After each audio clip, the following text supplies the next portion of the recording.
Selon Matthieu 5, 17, Jésus-Christ n'était pas venu abolir la loi ni les prophètes, mais plutôt l'accomplir.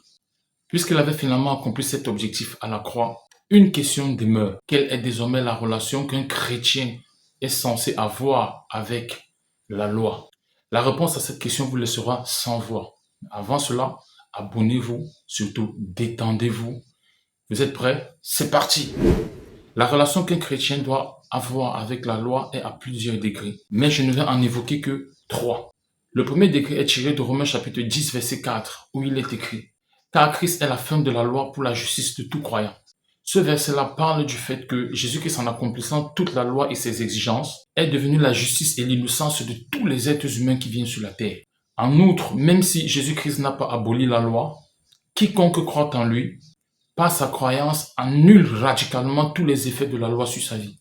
Le deuxième degré, je l'ai tiré de Romains chapitre 3, verset 31, qui dit, et je cite, « Abolissons-nous la loi par la foi? Cela n'arrive jamais. Au contraire, nous établissons la loi. » Question, qu'est-ce qu'un chrétien établit dans la loi par la foi? Le verset 28 du même chapitre qui dit, « Nous estimons donc que tous les êtres humains sont justifiés par la foi sans les œuvres de la loi » nous donne des éléments de réponse, à savoir que le chrétien établit par la foi que la loi n'est capable de justifier personne. Le troisième degré, je l'ai tiré de Romains chapitre 8, versets 3 à 4, qui dit, et je cite, « Ce qui était impossible à la loi parce qu'elle était faible à cause de la chair, Dieu en envoyant son Fils dans une chair semblable à celle du péché et au sujet du péché, a condamné le péché dans la chair, afin que l'ordonnance de la loi soit accomplie en nous qui ne marchons pas selon la chair, mais selon l'esprit. » En français facile, la loi ne pouvant pas sauver les êtres humains du péché, Jésus-Christ, en accomplissant la loi et toutes ses exigences, a jugé le péché dans la chair et l'a rendu impuissant. Ainsi, tous ceux qui sont sous l'influence de l'Esprit du Christ en eux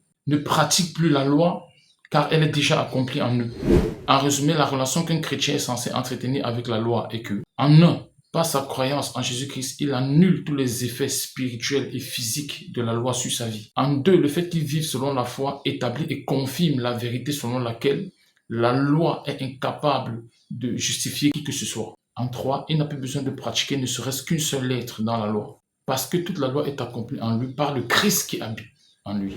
Voici, c'est terminé. J'espère que vous avez aimé. Réagissez dans les commentaires. On se dit à la prochaine capsule.